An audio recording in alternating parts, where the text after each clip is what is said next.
Are we good to go? Yes. Yay! Yay!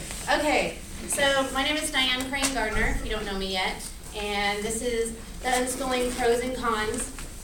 Come on in. You're fine. Yeah, and there's in the back there's coloring, crayons, and paper, and some things, safety scissors, and magazines to cut. If you want to partake in any of that, awesome, thank you. Or your son. Yes. Anyway, so this is Unschooling Pros and Cons. I'm not exactly sure how that title came about because we were discussing a little bit. If there was that many cons, we wouldn't be doing it. But we may have some to share with you at the end. So this is Unschooling Pros. We're slotted for 2 hours now. We were originally 1, so we're hoping to kind of keep this to 1 hour, and then if you want to stay after and ask more questions and the panelists are available, feel free to do that and stay as long as you like. Like I said, the bathrooms are outside to the right. If you need to sneak out, go to the bathroom, go check on your kids, go learn about fire safety in the rally tent, totally get it, no problem. Feel free. We're going to try to keep noise to minimum only because we're Skyping with one of our panelists, so that way she can hear us and you guys can hear her. Okay, so what I want to find out first is how many of you are already homeschooling in some manner? So is anyone not homeschooling? I guess would be a better question. Okay, awesome. Is anyone already unschooling? Awesome. Okay. So this will be good. So we got some new to it, wanting to kind of figure it out, maybe try it. See what's wrong with us. Okay, so I'm going to kind of give you some definitions that the panelists gave me of what unschooling is, and then they're going to introduce themselves, and then we're going to go through a list of questions to hopefully get a lot of what you might be wondering about unschooling answered kind of at the get-go. So I'm going to ask you to hold your questions to the end, and there's a handout you have that are of the basic questions we're going to go through, so you can jot down notes if there's any questions you have, so that way at the end we can answer those. And there's also underneath that handout there's a list of resources that have helped me, and the panelists at the end will give you some more so you can jot some more things down on that. I think that's about it. Okay, so one of our panelists described unschooling or defined unschooling as a type of homeschooling not based around a curriculum, focusing instead on the child's interests. For me personally, unschooling has been exploring astronomy, geology, and many works of fiction, and any and all related questions I have. One of our other panelists described it as, or defined it as, a highly customized form of education, tailored to the individual child. Rather than relying on a curriculum to dictate what is learned and when, unschoolers seek out knowledge whenever and wherever they can, by starting with the child's own interests and then deepening and broadening that knowledge and curiosity. Another definition, unschooling to me is a way of life. It is looking at my children with acceptance and respect for their life journey and honoring their passion for their direction in their life goals. It is looking beyond the paradigm of mainstream education and seeing that there is life and joy and abounding love in shifting our perspective about how we learn anything and everything. And another, unschooling is to me handing the reins of education over to the kids. By that I mean that my kids call the shots. They set the direction. I support them in that. In order for it to be effective, I have to be very involved, simply because kids don't know what's possible. I am always on the prowl for classes and or activities that I think my sons would enjoy, suggesting them to see what their reaction is, and then doing everything in my power to make things happen. And then one of the definitions that I liked, which is by someone that I know in California who unschooled all her kids. She's actually a professor as well, Pam Sarugian. And she says that unschooling is more like a dance between the partners who are so perfectly in sync with each other that it is hard to tell who is leading. The partners are sensitive to each other's little indications, little movements, slight shifts, and they respond. Sometimes one leads, and sometimes the other. Unschooling is very often comprised of asking if the kids want to do something. It's also strewing, bringing ideas, objects, experiences, opportunities of all kinds into their lives. We don't force them, but we certainly offer them. And we often recommend. And once in a while we say, I think you should. Unschooling is not child-led learning. This is her opinion. Now, you'll hear lots of things while you're in here. But unschooling is not child-led learning. Neither is it parent or teacher-led. It is child-focused, It is child considered, it is child supported. So kind of give you a little tidbit of that. And now, I'm going to have everyone go through, how do you make this bigger, babe? Yeah, it was bigger and then it went small. Tech support, my husband Dave. Thank you. Okay, so I'll give you a little intro of myself. We'll go through real brief intros and then we'll start going through the questions. So again, I'm Diane. I have 2 daughters. One is 20, she's in college, junior in college. My daughter Molly travels with us, she's 12, and she's always been unschooled. And my older, she's in the back with a blonde ponytail, and there she just and my older daughter was always public schooled, and I have my teaching credential in special ed emphasis and my master's in education. And there we go. I'll get more into the rest of me later. But Nancy, would you like to introduce yourself? Yeah, I can kind of just say ditto to what Diane just said. I am a mother of 2. I've got 2 sons. They're twins at age 16. I also am a teacher. I taught for 21 years. I have my master's in education. I was a special ed teacher, and then I also became an elementary teacher. Started out with my kids in school, had never thought of the idea of homeschooling at all. So my kids did go to grades 1 and 2. And then when they were in grade 3, we made the decision to go to road schooling simply because of a lifestyle issue. We wanted to travel.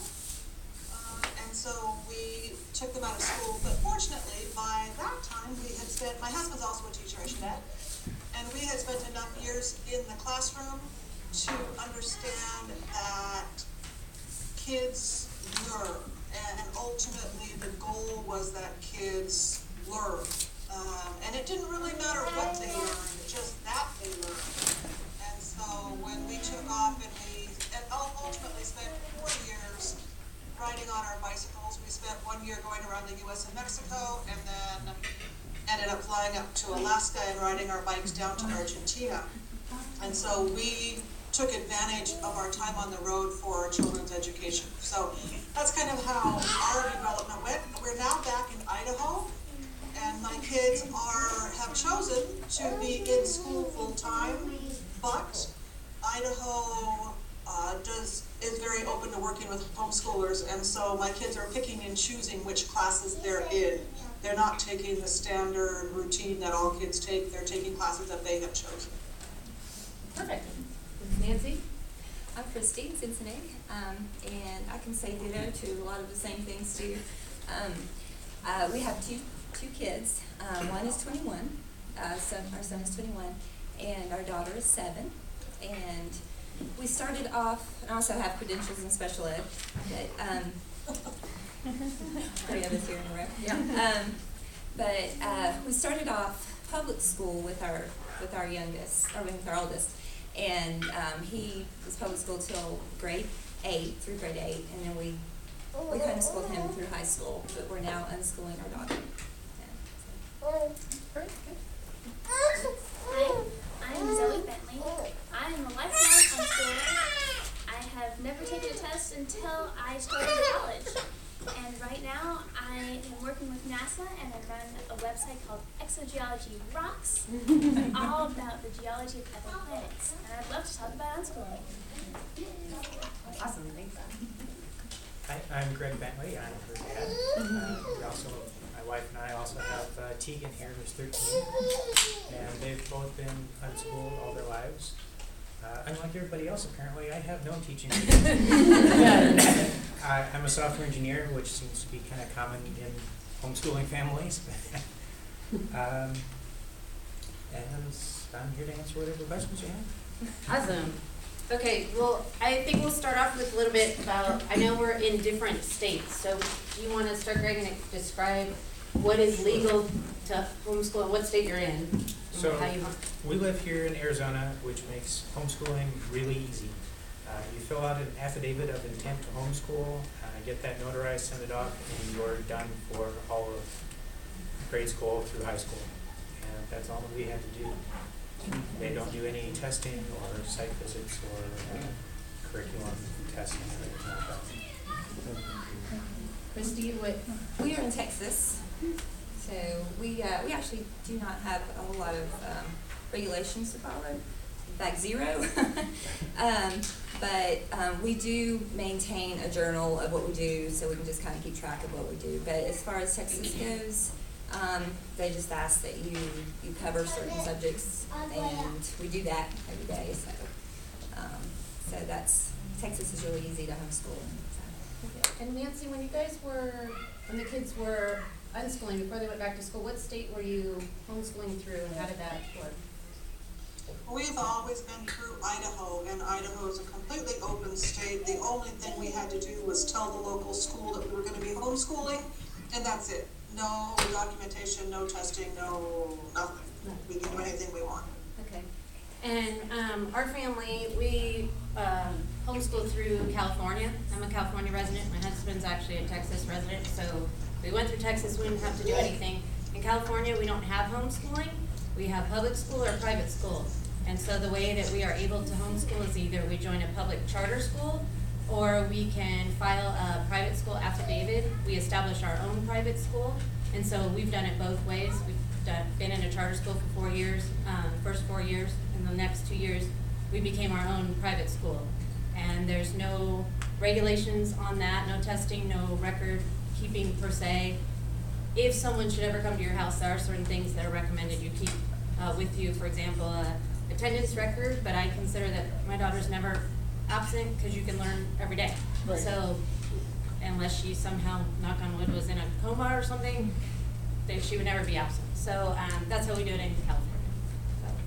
So, do you have, Christy, and this is going to be kind of strange because we all, since we travel, but can you describe a typical day, even though that would be maybe hard, but just pick a day. Well, yeah, it is hard because every day is different, and because of the passions that our kids have, they are different as well. So, but my daughter, for instance, is very passionate about being social and being with other kids. So right now, her main goals are to have time with her friends. So, but having said that, apart from that, if we're in the RV and we're just kind of hanging out, she wants to pursue things that she finds that she's passionate about, then we'll just go with that. And a lot of times, we're seeking out a lot of different resources for her to have the tools to find the things that she wants to find. So,